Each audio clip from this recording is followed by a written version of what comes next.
Nuevamente, buen día a todos aquellos espectadores que se estén dando una vuelta a estas pequeñas cápsulas de información con respecto a las temáticas que tenemos que manejar para, en nuestro caso, materias como problemas contemporáneos del mundo, problemas contemporáneos de México, lecturas históricas, historia contemporánea de México y la de contexto histórico contemporáneo. Vamos a nuestra introducción.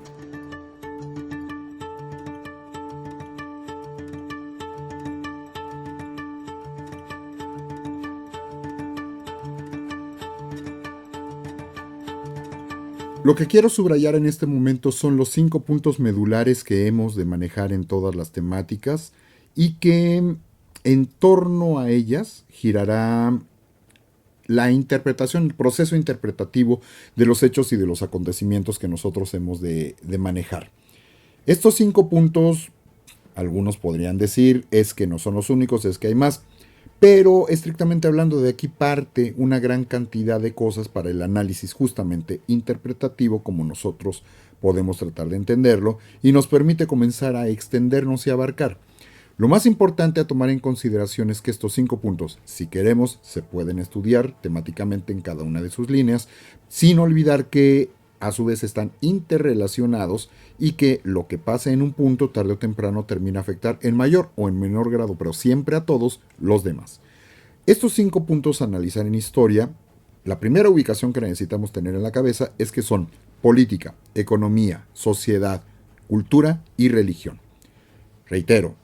política, economía, sociedad, cultura y religión. Estos son los 5 que tenemos que aprendernos para podernos desenvolver y desarrollar a lo largo de las materias. Ahora,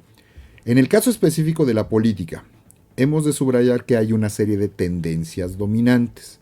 Y en cuanto nosotros hablamos de estas tendencias dominantes, hay que subrayar cuáles serían únicamente como punto de referencia cada vez que hablamos del mundo occidental. Esto no necesariamente va a aplicar a otras interpretaciones si uno habla del continente asiático, si uno habla del continente africano o si uno habla incluso del continente americano antes de la llegada de la línea luso-hispana, es decir, de la llegada de los portugueses y los españoles después del año de 1492, porque ahí ya se tendría que hacer otro tipo de interpretación en donde el mundo occidental todavía no es entendido ni siquiera conocido por este lado y el mundo occidental no tiene ni idea de la existencia de este.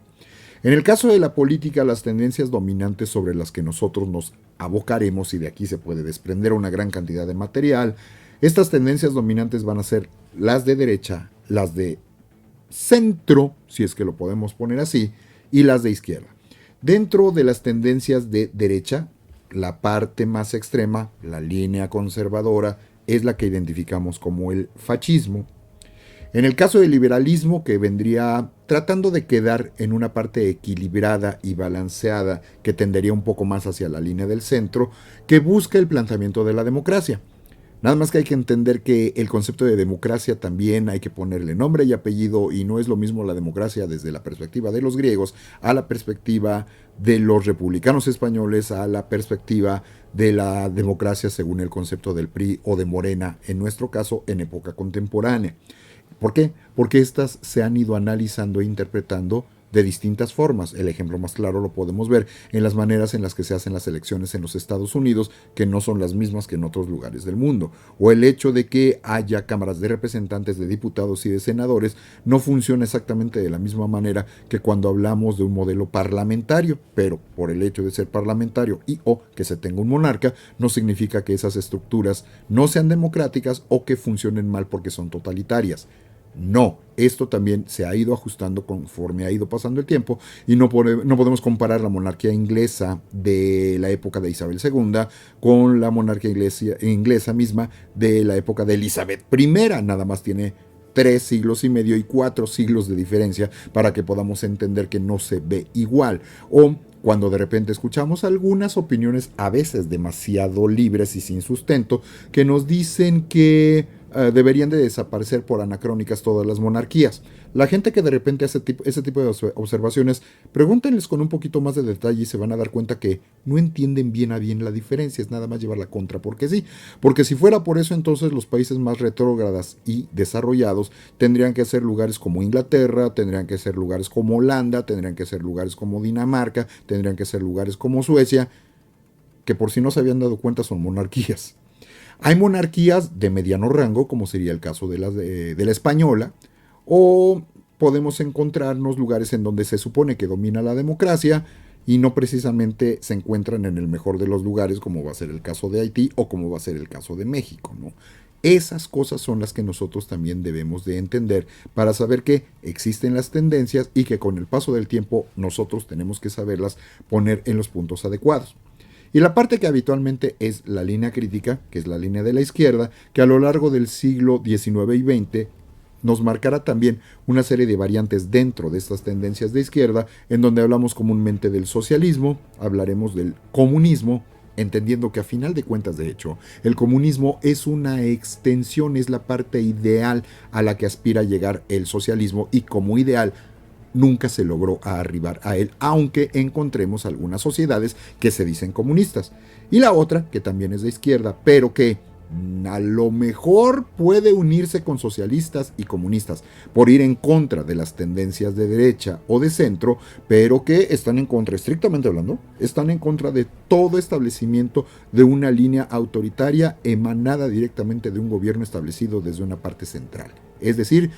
que cada organización social en pequeños grupos se organice como mejor le parezca. Y eso sería la línea del anarquismo, donde la autoridad es el máximo enemigo, y esto va a llevar a que también se peleen con socialistas y comunistas, porque a final de cuentas recuerden que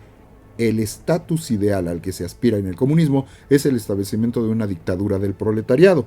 Y si nos fijamos en ese punto, si hay dictadura, entonces significa que alguien está dominando y alguien está siendo aplastado. Es por eso que los anarquistas nunca van a estar de acuerdo ni con el liberalismo, ni con el comunismo, ni con el socialismo, ni toda situación donde el Estado sea el dominante.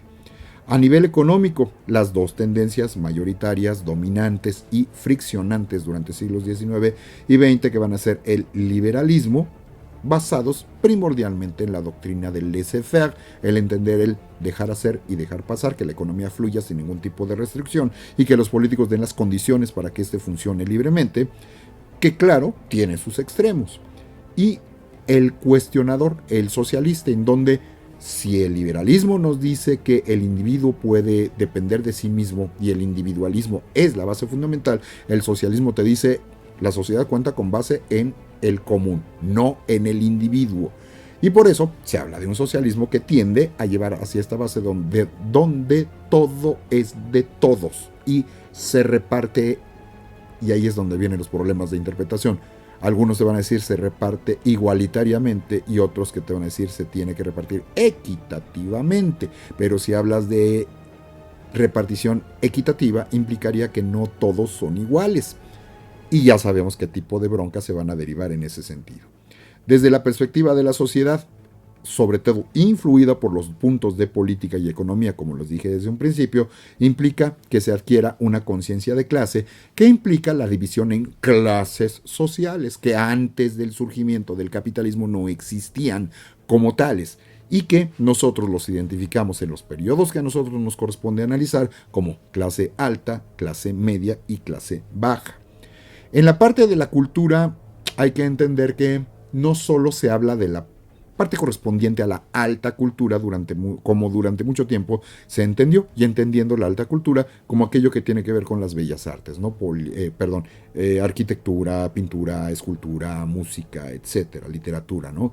Bueno, sí es una parte de la cultura, pero no es la única. Eso es lo que se denomina alta cultura o cultura con C mayúscula, porque la otra parte es la de la cultura popular y que es propiamente todo lo humano que vamos a tener desarrollado también como parte de la cultura. Si se le pone sal a los alimentos, qué tipo de picante se les pone, si es que se les pone algún tipo de aderezo, cómo caminas, cómo vistes, cómo haces el amor, qué tipo de música escuchas, cómo la bailas. Todo eso es parte de la cultura en lo general, no nada más lo de las clases dominantes.